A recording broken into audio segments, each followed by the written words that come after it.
আজ গঙ্গাসাগরে আমার দ্বিতীয় দিন। আজ বাড়ি ফেরার পালা। তাই সকাল সকাল উঠে একবার চলে গেলাম কপিল মুনির আশ্রম দর্শনে। সকালে জায়গাটার রূপ সম্পূর্ণ আলাদা রকম লাগছিল।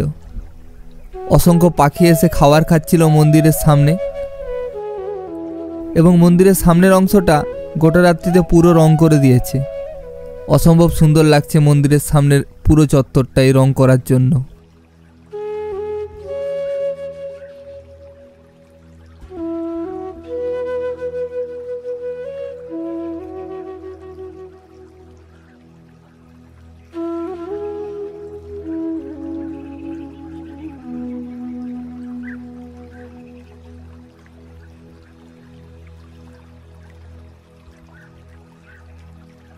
সমুদ্র তীরে স্নিগ্ধ হাওয়া, শান্ত পরিবেশ এবং অদূর বিস্তৃত সমুদ্রের অনবরত চলা ঢেউয়ের আওয়াজ।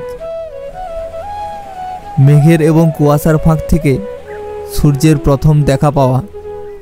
কয়েকটা জিনিস আছে যেগুলো ওই জায়গায় থেকে অনুভব না করলে ঠিক বলে বোঝানো যায় না। Good morning. আজ গঙ্গাসাগরে আমার দ্বিতীয় দিন। আজ আমি বাড়ির উদ্দেশ্যে বেরোবো। এখন সকাল 7:30 বাজে। একটু কপিল মুনির আশ্রমের কাছে এলাম প্রথম, তারপরে এই সাগরের ধারে এলাম। অলরেডি স্নান করার জন্য লোকজনের ভিড় এখানে জমা হতে শুরু হয়েছে। আর সাথে আছে নিষ্পাপ নিশ্চিন্ত শৈশবে ফিরে যাওয়ার হাতছানি।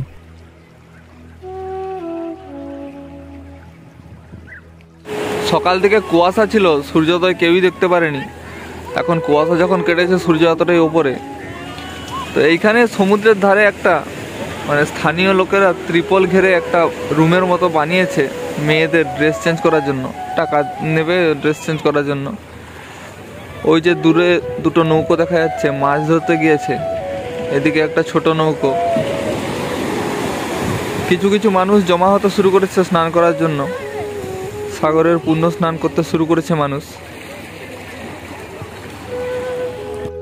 এখানে সমুদ্রের ধারে যে বাঁশগুলো রাখা ছিল, কাল রাত্রে দেখিয়েছিলাম, ওইগুলো লোকজন লেগেছে অলরেডি। এখান থেকে তুলে নিয়ে গিয়ে দোকান বানানোর কাজে লাগাবে।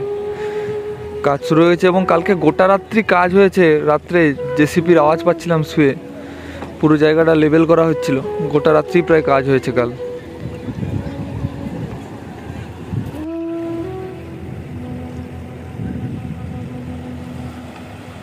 এখানে বাঁশের উপর যে রিবন এবং পতাকাগুলো দেওয়া আছে, কত সুন্দর হাওয়াতে দুলছে। দেখো কি সুন্দর লাগছে।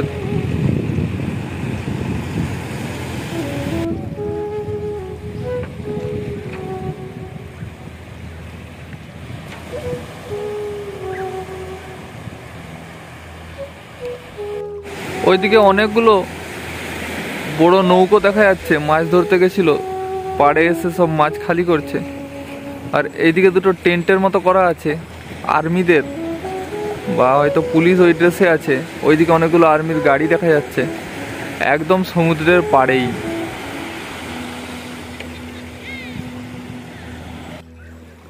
সবাই বলে এই জল নাকি খুবই পবিত্র। এক স্নানে সমস্ত মনের গ্লানি ধুয়ে দিতে পারে। আর হয়তো এই স্নানের আশাতেই প্রত্যেক বছর মকর সংক্রান্তিতে লাখ লাখ পুণ্যার্থী এত রাস্তা পেরিয়ে এই সমুদ্র তীরে এসে উপস্থিত হয়।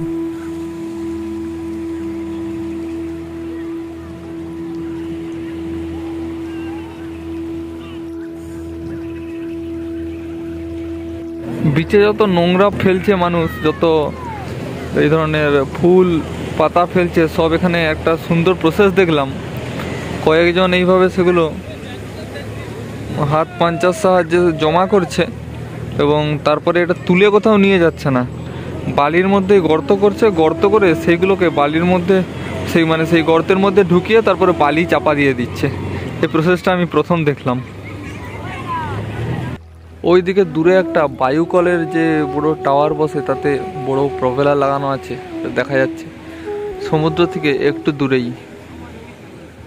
সব তীর্থ বারবার, গঙ্গাসাগর একবার।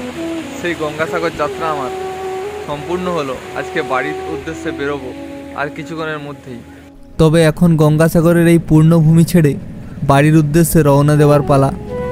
প্রত্যেকটি যাত্রারই তো একটি শেষ থাকে। সেইভাবেই আমি ফেরার পথে আবার ম্যাজিক ভ্যানে উঠে পড়লাম কচুবেড়িয়া ঘাটের উদ্দেশ্যে।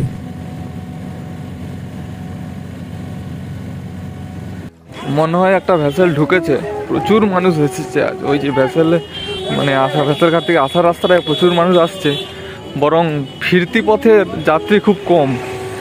দেখি গিয়ে এবার টিকিট কাটার পালা। ম্যাজিক ভ্যানে 50 টাকা দিয়ে এই কচুবেড়িয়াতে এসে নামলাম, ভেসেল ঘাটের দিকে হেঁটে যাচ্ছি।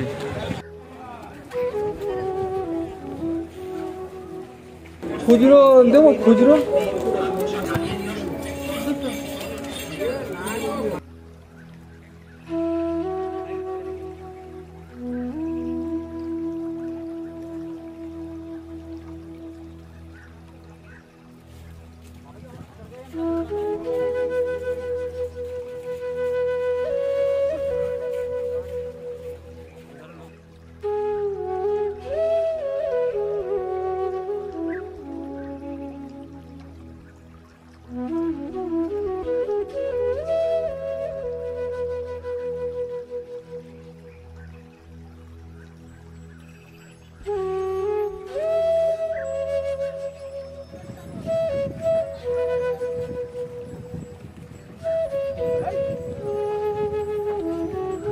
এইমাত্র কচুবেড়িয়া ঘাটে এসে ভেসেলে উঠলাম, লট নাম্বার 8-এ যাব।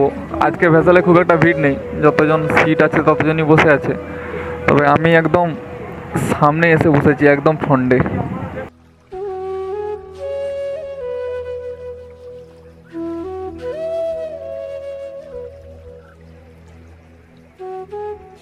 আমি আগেও বলেছি, ভেসেলের এই 1 ঘন্টার দূরত্ব পুরো যাত্রাটাকে আরও অনেক অংশে বেশি উৎসাহিত করে তোলে।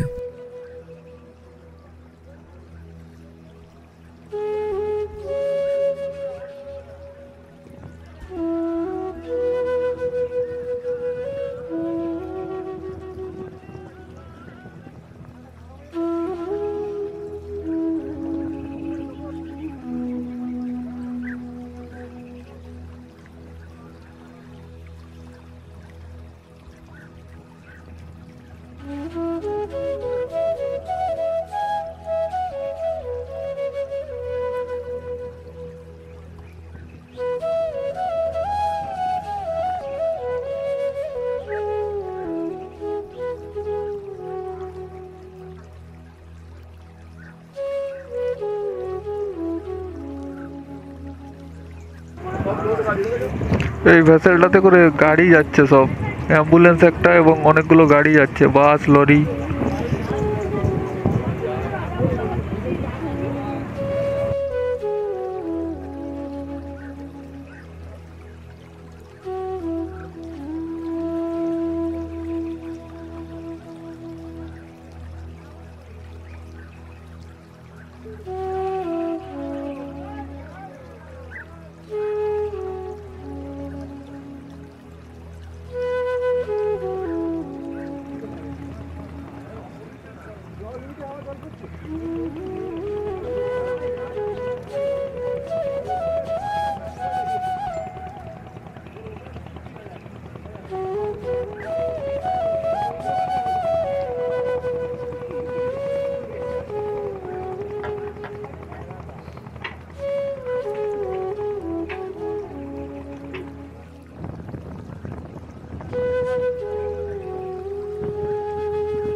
এই লট নাম্বার 8-এ এসে নামলাম, 40-45 মিনিট মতো লাগলো লঞ্চে।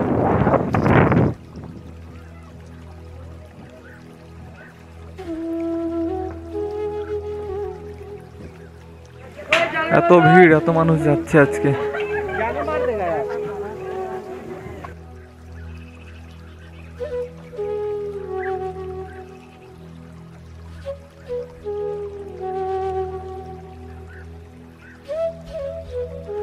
এখন কাকদ্বীপ স্টেশনে আছি, টিকিট কাটলাম, ফেরার লোক খুবই কম। আর এখন 11:30 বাজে, একদম 12:40 না 12:50 ট্রেন আছে শিয়ালদা যাওয়ার। এরপরের গল্পটা আর বিশেষ কিছু বলার থাকে না, যেই পথে যাওয়া সেই পথেই ফেরা।